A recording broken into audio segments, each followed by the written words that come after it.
Hello, my dear Joan. Here I am again, pacing barefoot in my beautiful studio because there are things I want to share. The other day, just like 2 days ago, well, actually, when we were recording together our last episode, a very dear friend of mine texted me and asked if I was free for a call. It was one of those friend conversations with like a dear, dear, dear friend where it is just the very straightforward, like, I'm kind of stuck and you know me really well. And my therapist, other people in my life, like, I don't quite feel like they're reflecting to me in the way that I need. And so I just know that I need your reflection. And I'll just say this person, we share, like you and I do, Joan, this background of we were raised inside of a belief system that had a higher power, like a benevolent, most of the time, I guess, if you're like on the right team, benevolent, all-seeing, all-knowing, powerful, higher being that was in charge of this whole thing.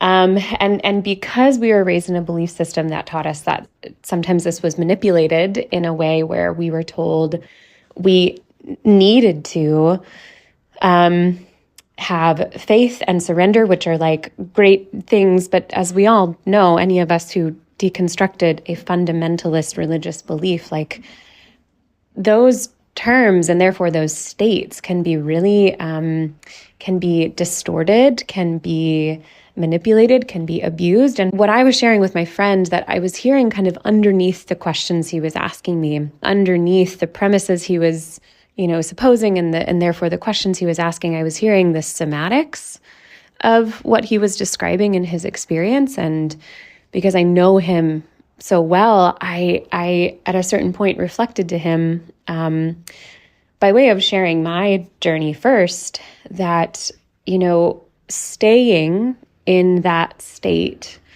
for a prolonged period of time of like, I'm in charge, I've got me, everything's good here. Like it, over time, there were pretty diminishing returns to that. And I hadn't realized it until I got into 12-step recovery, where they necessitate that you have a higher power. And at first I was kind of offended by that and didn't really think I could like get there with them. But then over time, just realizing like why it was so important and why that has remained so important to me.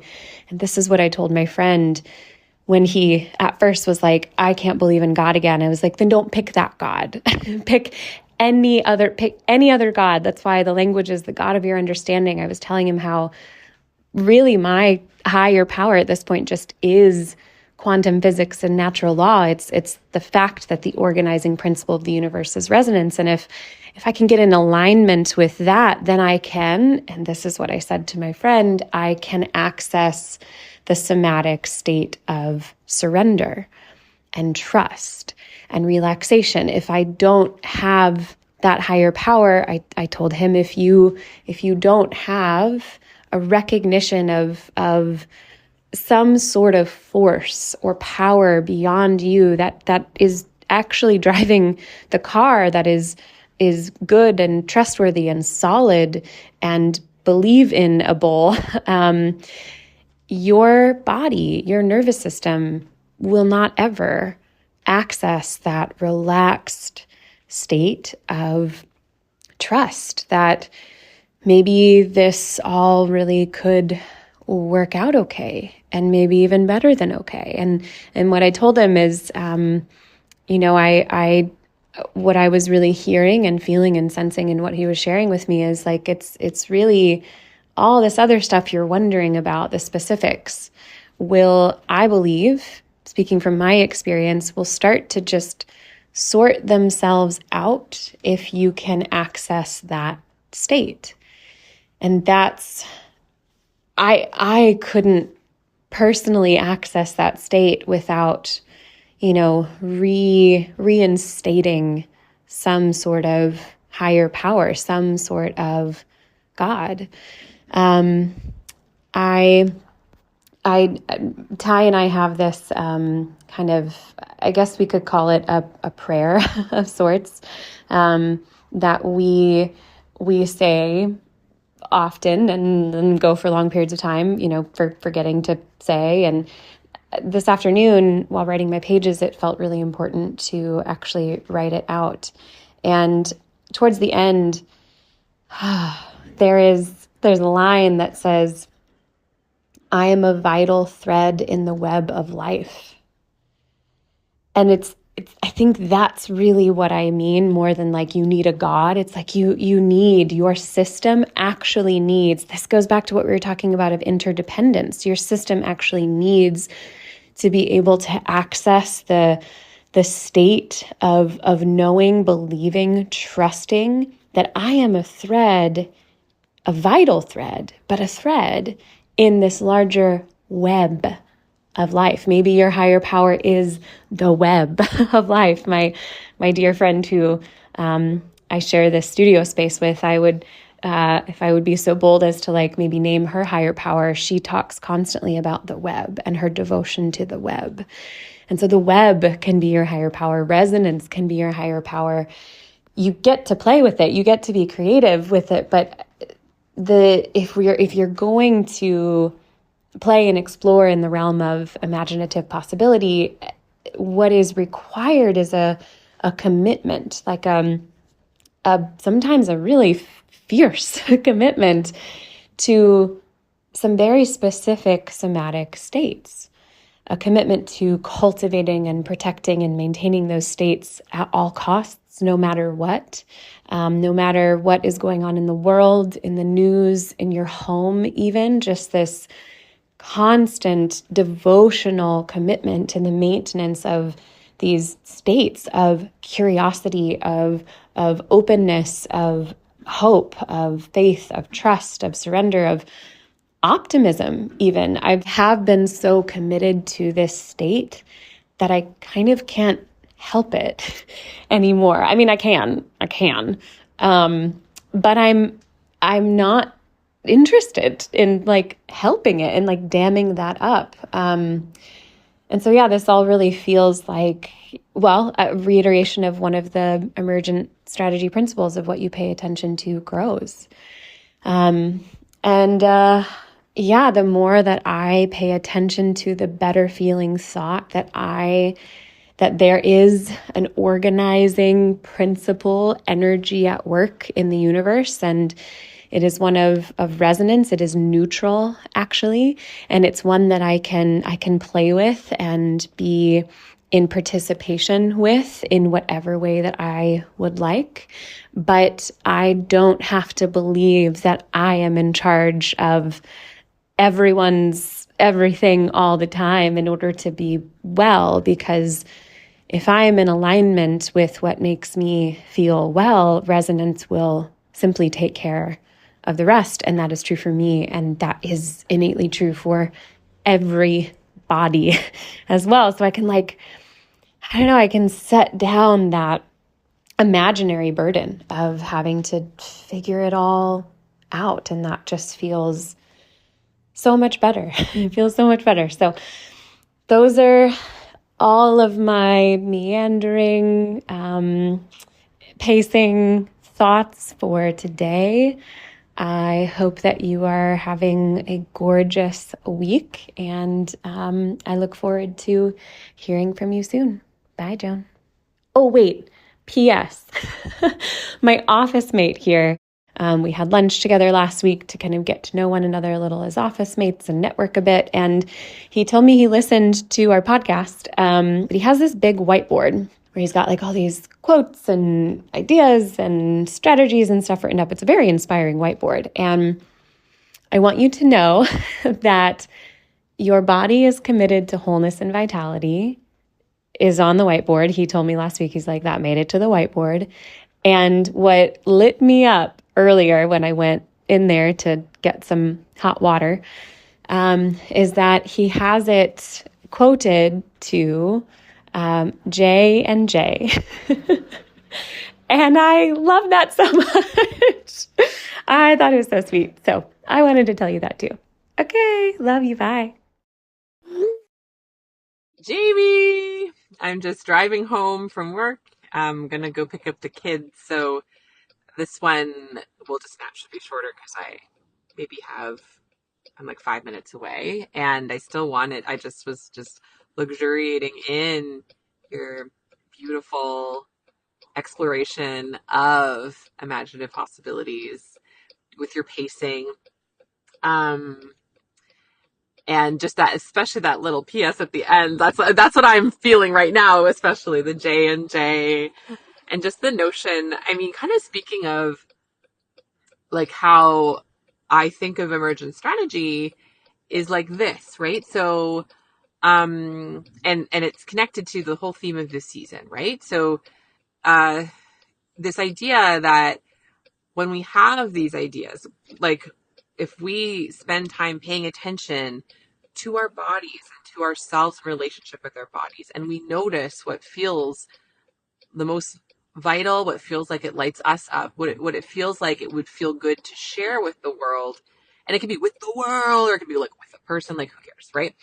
But in this case, like it's just the delightful invisible string of like me being connected to with you first parasocially and then actually, and our relationship evolving over time, and then me listening to the realm of imaginative possibilities that came to me and saying, hey, let's do this podcast, and us then co-creating it together, and all of the ways we had to feel through, um, decide what we were going to pay attention to, um, embody the thing that we wanted it to be, like the way in which we've made this podcast, using the organizing principles that we teach on the podcast.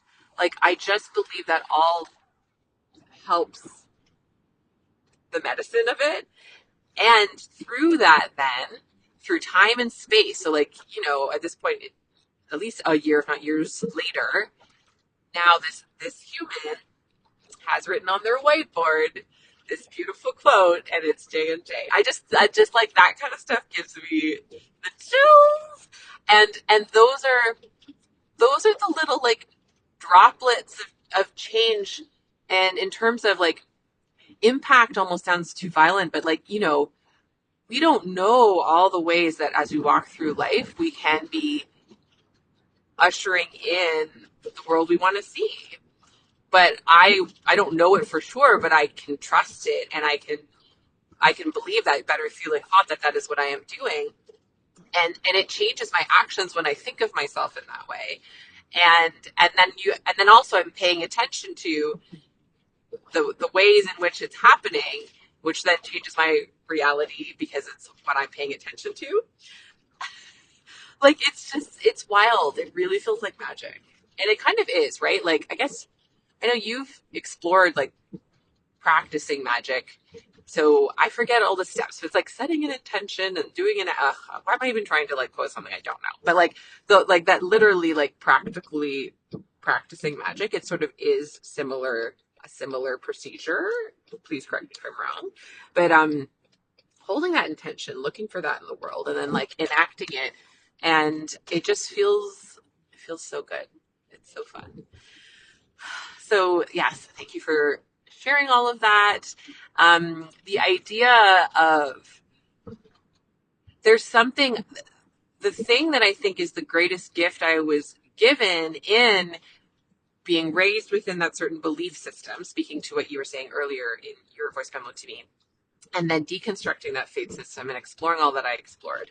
Um, and especially, I think I've definitely already talked about Peter Rollins' like Atheism for Lent course at least once on this podcast, I'm pretty sure. But in that course, playing with the idea, like 1 week, yes, there is a God. The next week, no, there isn't a God. Listening to different arguments of for and against, if you will. But in this way of just like wiggling the notion of God. And in that, I forget the theologian who says, but like when I speak of God, I speak of less than God. The notion of like, how could mere human words ever fully encapsulate and describe something that would get to be a God? that would get to count as God versus something else, right?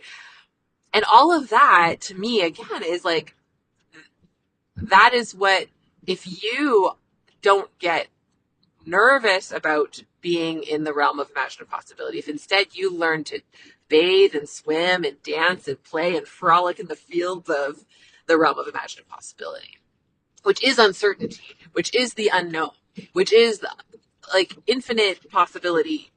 If you have been really conditioned to think you need certainty and predictability, it can be terrifying. But then you also get boxed in. Like, say it's like, I need to have a certain and predictable way of believing in God. Gosh, the knots you have to tie yourself up in, or at least the knots I had to tie myself up in, and I couldn't anymore. But now I can be just open, like, yeah, God of your understanding. Like, what is it that I want to imagine about the idea of God that feels good to me? And no one gets to tell me that that's not truer than whatever their idea of God is. Isn't that fun? And it's like the one that, yeah, allows me to settle into the state, the somatic state, spiritual state, whatever, like that is the state I want to be my home base, to be my anchor, to ground me inside of myself. Then that's the version of God that works for me. And I'll just say for myself personally, I still have not, it doesn't light me up to say the word God. So I usually don't. And I usually then would resonate most with terms like atheist and agnostic, but like, again, kind of loosely as sort of ish, you know? Meh. Um, um, and so, but really for me, in that realm, and I just love everything that you were saying about like the string and the web, all of that. I'm like, ooh, yeah, I'm adding that in. That's part of it for me, for sure.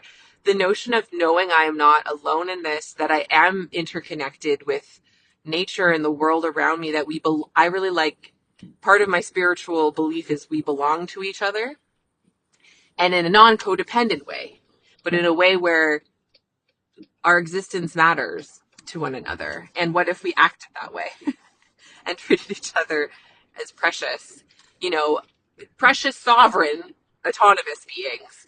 Like, all of that together, that's sort of my spirituality these days. And is very, an emergent strategy allows me to then say, so then what do I want to contribute to the web? What is it that I want to do with my life that will feel, and the fun is that what feels so good to me is also what is me contributing and co-creating a world I want to see. Like, it all gets to be the same thing. I know you're tracking with me. Sometimes I wonder when I talk like this, like, I don't know if everyone is tracking what I'm saying, but to me, I'm like, A plus B equals C. This is all very clear. But anyway, so I just had a little self-conscious thought of like, gosh, am I just like, does this make sense? So, naming that as well. But to me, it just makes total sense. And it's so delightful. And I get to just practice it every day. Like today, I had 3 learners with me today, which I learned is not too many in the sense of it didn't overwhelm me. We divvied up the list, and actually everyone got to take their time, and it was actually quite spacious and beautiful. And I think I will not plan to have that many learners with me in the future. But as I even was cautious with the story I was telling myself about my capacity and capability to, be the captain of the ship of these 3 learners and tend to them all, and really releasing when my brain wanted to have sort of, yeah, like helicopter parent codependency type thoughts about managing their experience. And instead of being like, I'm offering them the gift of space. You're welcome. If you're bored, that's your journey. Like, I was able to walk through a day that had a lot of difference from my usual. And actually, it was like so delightful. And I got to have several, because of the space it kind of created, to have so many other people seeing patients with me. Like, I then used that space to connect to several of them in ways that were really meaningful.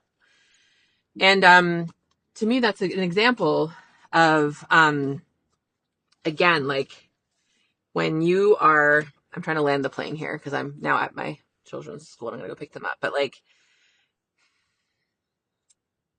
it's like the fractal thing. So like when I am being the version of healthcare system, the version of medical education system that I want to see in the world, which starts actually not with me being that with the learners.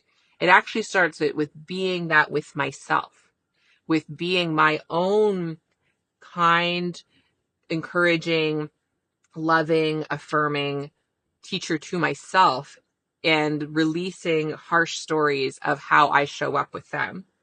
Then my capacity to be kind, caring, open, non-judgmental, encouraging to them is way higher. And then that ripples out. And that's just a good time, Jamie.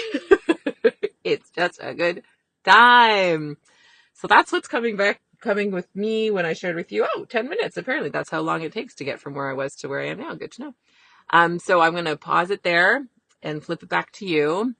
And I love being one of the J's with you. I love our J-ness. J's just a great letter to start a name, don't you think? I'm biased, but I think it's true. All right. Love ya. Bye. Okay, my friend. I am here. I am barefoot in my office once again. And I am ready to process something with you. I just came out of a meditation and it felt really clear to me that it was time to send a response for the podcast. Yes. And in doing so, share for the podcast and with you about something that I have been really being with and working through for the last week, which is that I found out last week that one of my clients from Nashville that I had worked on once a month over the course of 9 months. She was very, very dear to me. I think maybe I have talked about her with you before. I'm not going to give too much information, but she had cystic fibrosis, and also, just a ton of trauma, both religious and otherwise, in her body. And I was contacted by one of her practitioners to kind of come in and join her support team, her care team, specifically for the nervous system reset work that I do. And I really can't tell you what working with her was like. It was stunning to watch the change in her system over the course of those 9 months. I found out last weekend that she passed away. And one of the things that I remember so vividly from my massage therapy school experience was one of my very dearest teachers and mentors, Mindy Oldham. One of the things that she shared with us and said to us in one of our final classes was something along the lines of, when the first person who you have touched dies, you're going to feel something. It's going to feel like something. And you might need me, so just call me, and I really, really appreciate and love her for not just offering herself, but also just like contextualizing that for us ahead of time. I almost said so far ahead of time. I think I definitely couldn't have anticipated that I would have my first experience of that in my first year of practice. And even though actually this young woman was already in my care, I just, and I knew she had a terminal diagnosis functionally, technically. I think I pictured like an older person, or I don't know what I pictured, but I certainly didn't imagine it to be happening soon. It's a really particular kind of feeling, and it's one that my body recognizes and knows, like, you are familiar with and acquainted with as a physician. After I had found out some more information about the circumstances surrounding my client's death,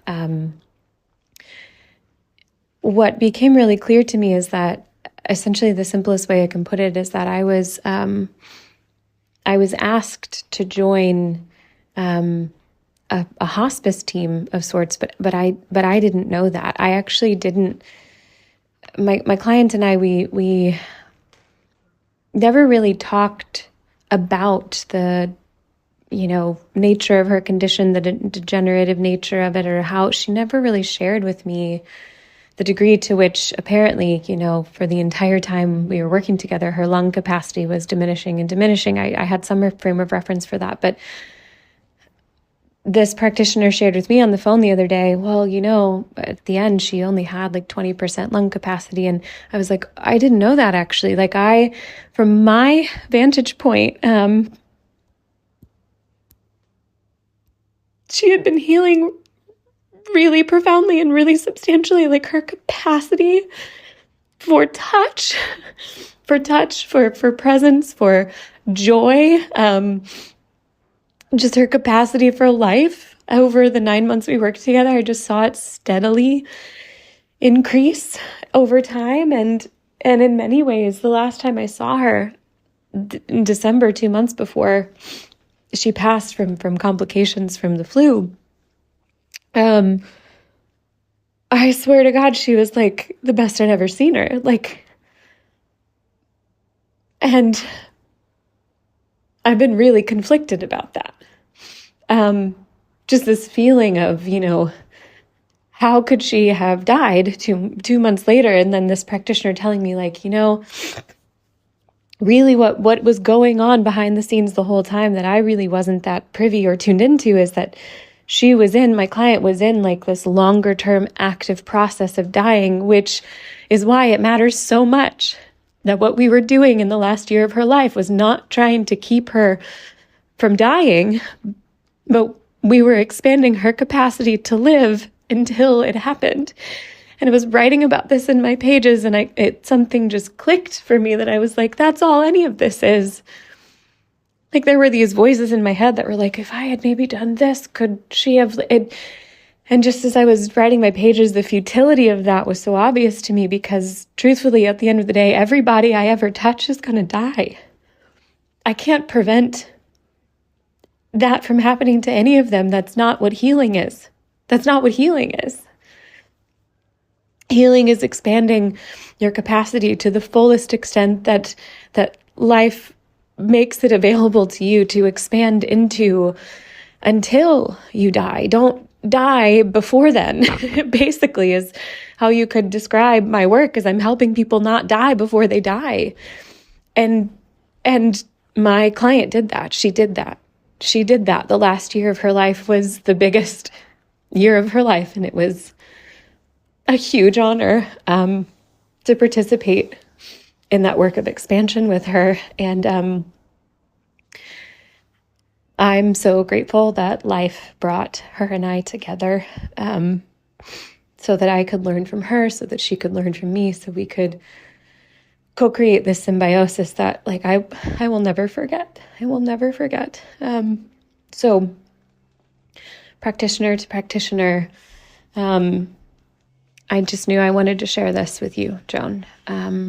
And that's really all I have for the moment. I can feel like a settling in my body. I feel a greater sense of completion and closure in having shared that with you. And I'm really looking forward to your response, and looking forward to hearing from you about anything else that you might want to share soon. I love you.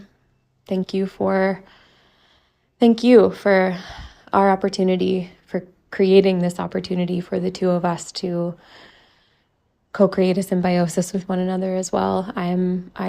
This experience really kind of exploded me open with gratitude in the direction of everyone that I have in my life right now. I think that's what happens when you're in the presence of death. So I love you and I'm grateful for you. Thanks, Joan. Hey, Jamie. I'm just like sitting on my couch, cozy under a blanket, and just sat very, very still and listened to your voice memo and felt an ache in my heart and just the expansion throughout my body, but especially in like my belly and my pelvis as you shared everything that you just shared with me. I'm so sorry. It's still the language I want to use, though it always seems sort of funny. But what I mean by that is I feel a pang at the ache and the grief that you expressed. I feel it echoing within me. And to hear you speak of your client with such love and such care is just it's so beautiful to hear. And I connect with this. I mean, it's universal. Grief is universal. Losing people in our lives is universal. And I do think there's a particular kind of thing that feels like its own unique thing, not special or different, but different from other kinds of grief when you lose someone that was under your care as like they were your client or your patient or the human that was receiving your care, and you were in a role that you were holding. It doesn't even have to be professional, but I don't know. It's like you were there in your formal role in their life, or at least one of the important roles in their life was you were there to offer them care. And that's what they showed up to you to do. And then that person's body dies, and especially when your care was body care. And I'll name that one of the things that happened to you is so, so common. And so it's like human and understandable. And then there's a version of it that is sort of this inhuman, disembodied story. It's like both. And I think it's so human to see something that happened you were connected with and always to be like, gosh, I wish that hadn't happened. I wonder if there's anything that I could have done that could have altered the timeline. Like how completely and utterly human is that? And not even an invalid question necessarily, especially if it's held with deep curiosity and compassion of like, was there anything? Like so that kind of curiosity, And I didn't hear this in you in the way you shared, but I certainly have seen in many, many like physicians and clinicians is when it's not out of curiosity and wonder, but actually an assumption. It must have been, it's my fault. And like immediate guilt and shame without any curious examination of the complexity that surrounds when someone's body is ready to die and in ways in which one could or could not intervene in that. It's so complex. And there are times, especially when we are holding a position of caregiver where I'm speaking for myself, so say I don't know, prescribe the wrong medicine and it leads someone to harm. Like I take that responsibility seriously to have a reflective practice if harm comes to someone to check if I was a piece of it and hold myself accountable. And the vast, vast majority of time when we do that self-exploration, the answer is no. Like every so often it's a yes, but like the vast, vast, vast, vast majority of the time, and certainly it sounds like in your case for sure, no, like this sort of natural grief response of it's almost like the bargaining stage or, it's like, if only I'd done something different, could I have altered this pathway so that this person could still be here? And like just the beauty of that.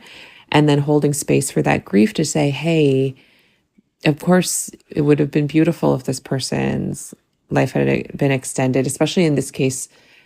There's this sense of timelines and what seems like a just amount of life for someone to have. And when people have these kinds of conditions, it doesn't feel right. Not in a way where I'm arguing with the universe, but I feel their life ending in a different way than I do if someone has a longer life, whether that's right or wrong. I do feel it.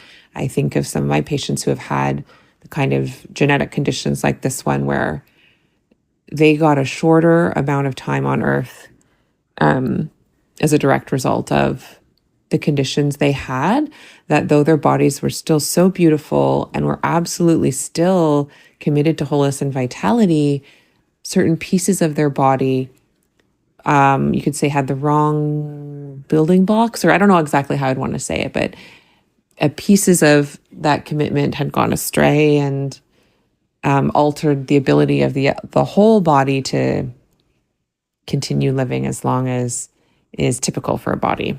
Maybe put it that way. I'm trying to say it kind of in a descriptive, neutral way, you know? Yeah, and I do think the revelations that you came to, which is that what we're doing here in healthcare, in my opinion, sure, is sometimes about noticing when there's something happening in a body that if we intervene could extend the timeline. Yes, but that's one small piece of it.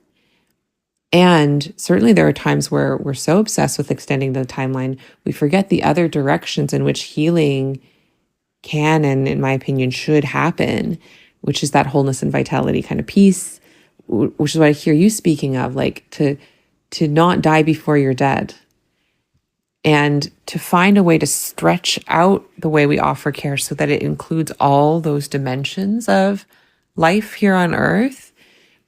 It was stunning to hear you speak that, and it resonates with me so dearly. And yeah, it resonates so strongly with me, and is such a beautiful way of you offering yourself acknowledgement for the beautiful healing work you did participate in with her and with other members of her team to support her to find her way to wholeness and vitality, right? And that the fact that she died when she did does not negate in any way the healing work. They are separate pieces of the conversation. Absolutely. And I wish that the allopathic Western healthcare system really deeply committed itself, our human selves within it, to those other domains of healing, and that we were equipped and resourced to do so, you know? So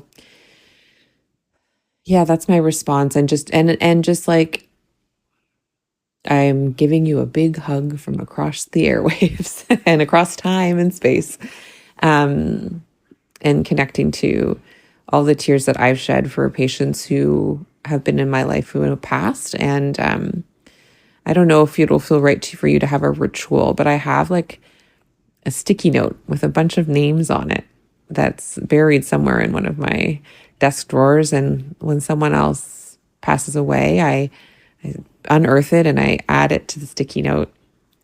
And there's something about, for me, having a bit of a ritual around saying goodbye, but not fully forgetting these humans who I was deeply, deeply privileged to have spent some small amount of their larger life journey walking with them and offering the various kinds of healing I had available to me to them. And I don't want to forget them, not in a way where they're like haunting me, but in the way of like, that piece of the work really matters. And they really mattered, and their time on earth here really mattered, you know? Sending so much love to you as well. And yeah, I'll talk to you next time. Hi, Joan. Thank you so much for your gracious, compassionate, engaged, and thorough response. Your invitation to a ritual was really timely, but again, like timely in a way that it didn't really catch up to me until later. My dear friend and studio mate here in town, she actually hosted like a practice run of a group facilitation of hers in a somatic facilitation that really centers on ritual. And so I actually got to participate in a ritual just about a week ago that, regardless of what intention I was consciously carrying into that space with me, what I know and can really feel and sense into my body in this moment is I brought this client into that space with me, and all of the mix of emotions of gratitude and grief and everything in between was all there in that space with me as I moved and danced and emoted and sounded and just, as my friend Mouse who facilitated said, I just let my body, period. I just let her. I feel markedly different on this side of that ritual space.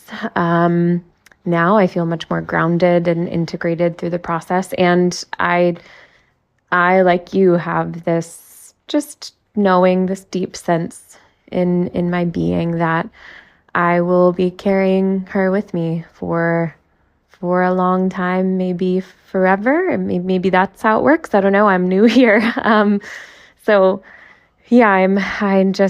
wanted to send a short little reply to say thank you so very much.